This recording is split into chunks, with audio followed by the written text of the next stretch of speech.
ಲಿಂಗಾಯತ ಸಮುದಾಯವು ಕಾಂಗ್ರೆಸ್ ಪಕ್ಷದ ಅಭ್ಯರ್ಥಿ ವೆಂಕಟರಮಣೇಗೌಡ ಅಲಿಯಾಸ್ ಸ್ಟಾರ್ ಚಂದ್ರು ಅವರನ್ನು ಬೆಂಬಲಿಸಬೇಕೆಂದು ಸಮುದಾಯದ ಮುಖಂಡರು ಕರೆ ನೀಡಿದರು. ಪತ್ರಕರ್ತರ ಭವನದಲ್ಲಿ ಸುದ್ದಿಗೋಷ್ಠಿ ನಡೆಸಿ ಲಿಂಗಾಯತ ಮುಖಂಡರುಗಳು ಸಮುದಾಯದ ಮಾಜಿ ಮುಖ್ಯಮಂತ್ರಿ ಯಡಿಯೂರಪ್ಪರವರಿಗೆ ಅನ್ಯಾಯ ಮಾಡಿದ ಎಚ್.ಡಿ. ಕುಮಾರಸ್ವಾಮಿ ಅವರನ್ನು ಮೈತ್ರಿ ಅಭ್ಯರ್ಥಿ ಮಾಡಿಕೊಂಡಿರುವುದು ಸರಿಯಲ್ಲ ಎಂದು ಕಿಡಿಕಾರಿದರು. ಸಮುದಾಯದ ಅಭಿವೃದ್ಧಿಯು ಕಾಂಗ್ರೆಸ್ ಪಕ್ಷದಿಂದ ಆಗಲಿದೆ ಎಂಬ ಭರವಸೆಯೊಂದಿಗೆ ಕಾಂಗ್ರೆಸ್ ಪಕ್ಷದ ಅಭ್ಯರ್ಥಿಯನ್ನು ನಾವು ಬೆಂಬಲಿಸುತ್ತಿರುವುದಾಗಿ ಘೋಷಣೆ ಮಾಡಿದರು. ಸುದ್ದಿಗೋಷ್ಠಿಯಲ್ಲಿ ವೀರಶೈವ ಮುಖಂಡರುಗಳಾದ ಶಿವಾನಂದ, ಆರ್ಎನ್ ವಿಶ್ವಾಸ್, ರುದ್ರೇಶ್ ಸೇರಿದಂತೆ ಮತ್ತಿತರರು ಭಾಗವಹಿಸಿದ್ದರು.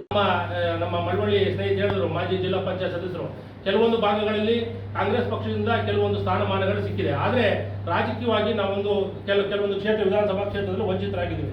ಯಾಕೆಂದ್ರೆ ನಾವು ಇಲ್ಲೇನು ಕೂತಿದ್ದೀವಿ, ಎಲ್ಲ ಮಾಜಿ ಜಿಲ್ಲಾ ಪಂಚಾಯತ್ ಆಗ್ಬೋದು, ನಮ್ಮ ಸುಧಾ ಬಂದಿದ್ದಾರೆ ಕೇರ್ಪೇಟೆಯಿಂದ, ತಾಲೂಕು ಪಂಚಾಯತಿ ಆಗ್ಬೋದು, ಹಾಗೆ ಪುರಸಭೆ ಆಗಿರ್ಬೋದು, ಹಾಗೆ ನಗರಸಭೆಯಲ್ಲಂತೂ ಮಂಡ್ಯ ಹುಟ್ಟುತ್ತವಿಂದ ಸುಮಾರು 75 ವರ್ಷದಿಂದ ಪುರಸಭೆಯಲ್ಲಿ ಗೆಲ್ಲುವುದಿಲ್ಲ, ಟಿಕೆಟೇ ಕೊಡಲಿಲ್ಲ ಯಾವ ಪಕ್ಷದವರು.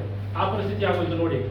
ಎಲ್ಲ ಸಮುದಾಯಗಳಾಯಿತು, ಇರ್ತಕ್ಕಂಥ ಸಮುದಾಯ ಜೈನರಾದರು, ಕ್ರಿಶ್ಚಿಯನ್ರಾಯಿತು, ಪ್ರತಿಯೊಂದು ಸಮುದಾಯ. ಆದರೆ ಲಿಂಗಾಯತ ಸಮುದಾಯ ತಮಗೆ ಗೊತ್ತಿರೋ ಅಂಕಿಅಂಶ ಇಲ್ಲಿ ಒಂದು ಬಿಡುಗಡೆ ಮಾಡ್ತಾ ಇದೆ ಅಂತ ಮುಂದೆ ಲಿಂಗಾಯತರು 43,360 ಸುಮಾರು ಮಳವಳ್ಳಿ ವಿಧಾನಸಭಾ ಕ್ಷೇತ್ರದಲ್ಲಿ 43,000 ಲಿಂಗಾಯತ ಮತದಾರರಿದ್ದಾರೆ. ಅಲ್ಲಿ 35ಕ್ಕೂ ಹೆಚ್ಚು ದೊಡ್ಡ ಮಠಗಳಿದೆ ಮಳವಳ್ಳಿ ವಿಧಾನಸಭಾ ಕ್ಷೇತ್ರದಲ್ಲಿ. ಹಾಗೆ ಮದ್ದೂರಿನಲ್ಲಿ 18,260, ಮೇಲ್ಕೋಟೆ ವಿಧಾನಸಭಾ ಕ್ಷೇತ್ರದಲ್ಲಿ ಸೋಮಶೇಖರ್ ಸುಮಾರು ಒಂದು 30,000 ಮತದಾರರಿದ್ದಾರೆ. ಹಾಗೆ ಮಂಡ್ಯದಲ್ಲಿ 26,000ಕ್ಕೂ ಹೆಚ್ಚು ಲಿಂಗಾಯತ ಮತದಾರರಿದ್ದಾರೆ. ಇದು ಆಲ್ಕೆರೆ ಆಗ್ಬೋದು, ಜಿಗುಂಡಿಪಟ್ಟಣ ಆಗ್ಬೋದು, ಅಲ್ವಾ ಸರ್, ಹೊಸಳ್ಳಿ ಆಗ್ಬೋದು, ಮೂಲೆ ಹೊಸಳ್ಳಿ ಆಗ್ಬೋದು, ಇಲ್ಲೆಲ್ಲ. ಹಾಗೆ ಮಂಡ್ಯ ನಗರದಲ್ಲೂ ಸಹ ಸಾಕಷ್ಟು ಲಿಂಗಾಯತ ಮತದಾರರಿದ್ದಾರೆ. ಜೊತೆಗೆ ಶ್ರೀರಂಗಪಟ್ಟಣ ತಮಗೆ ಗೊತ್ತಿರುವ ಹಾಗೆ 15,000. ಹಾಗೆ ಕೇರ್ಪೇಟೆಯಲ್ಲಿ ಸುಮಾರು 27 ಈಗ ಒಂದು 28 ವಿರತ್ನವ್ರೆ ಒಂದು 29,000ಕ್ಕೂ ಹೆಚ್ಚಾಗಿದೆ. ಅಲ್ಲಿಗೆ 2.25 ಲಕ್ಷಕ್ಕೂ ಹೆಚ್ಚು ಮತದಾರರು ಮಂಡ್ಯ ಜಿಲ್ಲೆಯಲ್ಲಿದ್ದಾರೆ. ಆದರೆ ಯಾವುದೇ ಒಂದು ಪಕ್ಷ ಗೆಲ್ಲಬೇಕಾದ್ರೆ ಲಿಂಗಾಯತರು ನಿರ್ಣಾಯಕ ಮತ ಆಗಿದೆ.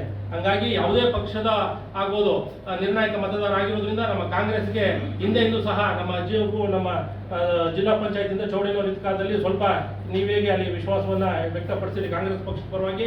ಹಾಗೆ ನಾವು ಈ ಭಾಗದಲ್ಲಿ ಸ್ವಲ್ಪ ಇತ್ತು. ಆದರೆ ಮುಂದಿನ ದಿವಸಗಳಲ್ಲಿ ಇನ್ನೂ ಹೆಚ್ಚು ಸ್ಥಾನವನ್ನ ನಾವಾಗಲೇ ಕೆಲವೆಲ್ಲ ನಾಯಕರ ಜೊತೆ ಮಾತಾಡಿದ್ದೀವಿ. ಮುಂದಿನ ದಿವಸಗಳಲ್ಲಿ ಇರ್ತಕ್ಕಂಥ ಲೋಕಸಭಾ ಕ್ಷೇತ್ರದ ಏನು ಮಂಡ್ಯ 7 ತಾಲೂಕು, ಹಾಗೆ ಕೇಂದ್ರನಗರ 8 ತಾಲೂಕಿನಲ್ಲಿ ಆ ಕ್ಷೇತ್ರಾನುವಾರು ಏನು ಪುರಸಭೆಯಲ್ಲಿ ಒಂದು 2 ನಾಮಿನೇಷನ್ ಕೊಡ್ತಕ್ಕಂಥದ್ದು, ನಗರಸಭೆಯಲ್ಲಿ ಒಂದು 2 ನಾಮಿನೇಷನ್ ಕೊಡ್ತಕ್ಕಂಥದ್ದು ಆಗ್ಬೋದು, ಇನ್ನಿತರ APMC ಆಗ್ಬೋದು, ಹಾಗೆ ತಾಲೂಕು ಪಂಚಾಯತ್ ಇತರ ಎಲ್ಲೆಲ್ಲಿ ಅವಕಾಶಗಳಿದೆ ಅಲ್ಲೆಲ್ಲ.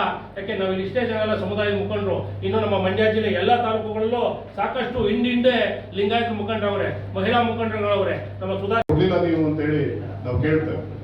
ಅಷ್ಟು ಮಟ್ಟದಲ್ಲಿ ನಾವು ನಮ್ಮ ಚಂದ್ರರಾಯಸ್ವಾಮಿಯವರಾಗಲಿ, ನರೇಂದ್ರ ಸ್ವಾಮಿಯವರಾಗಲಿ, ಇತರ ಶಾಸಕರಾಗಲಿ ನಮ್ಮ ಜಿಲ್ಲೆಗೆ ನಮ್ಮ ಕಮ್ಯುನಿಟಿಯವರು ಯಾರು ಒಬ್ರು ಇದ್ರೆ, ಈಗ ಜಿಲ್ಲಾ ಪಂಚಾಯತಿ ಅಧ್ಯಕ್ಷರು ಮಾಡಿದ್ರು ಮಳವಳ್ಳಿ ತಾಲೂಕಿಗೆ, ಅದನ್ನ ನಾವು ಮಾಡಿದ್ವಿ ಅಂತ JDSನವ್ರು ಹೇಳ್ಕೋತಾರೆ. ಖಂಡಿತ ಇಲ್ಲ. ಅವತ್ತು ಗೆದ್ದಿದ್ದು ಜಿಲ್ಲಾ ಪಂಚಾಯತಿ ಸದಸ್ಯರಾಗಿ ಸಿದ್ದರಾಮಯ್ಯನವರ 5 ವರ್ಷದಿಂದ ಗೆದ್ದಿದ್ದವರು. ಇವ್ರಿಗೆಲ್ಲ 20 ಸಮಬಲ ಬಂದಿದ್ದಕ್ಕೆ ಅನಿವಾರ್ಯವಾಗಿ ಕರ್ಕೊಂಡು ಅವ್ರನ್ನ ಅಧ್ಯಕ್ಷ ಮಾಡ್ತಾರೆ. ಅದಕ್ಕೆ ಕಾರಣನೂ ಚಂದ್ರರಾಯಸ್ವಾಮಿಯವರು, ಬೇರೆ ಯಾರು.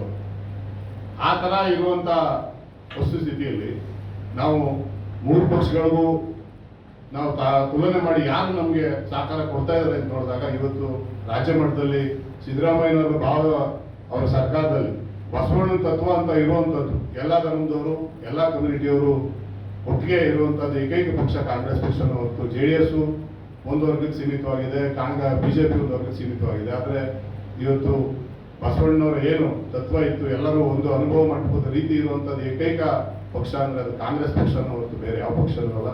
ಆದ್ದರಿಂದ ನನ್ನ ಮನವಿ ಮತ್ತು ಎಲ್ಲ ಮುಖಂಡರುಗಳು ಮತ್ತು ಎಲ್ಲ ಜಾತಿ ಮುಖಂಡರುಗಳು ಮನವಿ ಮಾಡ್ಕೊತೀವಿ, ನಾವು ದಯವಿಟ್ಟು ಕಾಂಗ್ರೆಸ್ ಪಕ್ಷಕ್ಕೆ ನಮ್ಮ ಬೆಂಬಲನ ಕೊಡಬೇಕು. ಯಾವ ರೀತಿ ನಮಗೆ ನರೇಂದ್ರ ಸ್ವಾಮಿಯವರು ಮಳವಳ್ಳಿಯಲ್ಲಿ ನಮ್ಮ ಕಮ್ಯುನಿಟಿಯವ್ರನ್ನ ಗುರುತಿಸಿ ಹೆಚ್ಚಿನ ರೀತಿ ಆದ್ಯತೆ ಕೊಟ್ಟು ನಮ್ಮನ್ನು ಮುಂದಕ್ಕೆ ತಂದಿದ್ದಾರೆ, ಅದೇ ರೀತಿ ಜಿಲ್ಲೆಯಲ್ಲಿ ಎಲ್ಲ ಶಾಸಕರು ನಮ್ಮ ಕಮ್ಯುನಿಟಿಯವರಿಗೆ ಸಹಕಾರ ಕೊಡಬೇಕು. ಅವ್ರು ಮುಂದಿನ ರೀತಿ ನಾವು ಕೂಡ ಹೆಚ್ಚಿನ ರೀತಿಯಲ್ಲಿ ಕಾಂಗ್ರೆಸ್ನ ಬೆಂಬಲಿಸುವ ಪ್ರಯತ್ನದಲ್ಲಿ ಇದ್ದೀವಿ.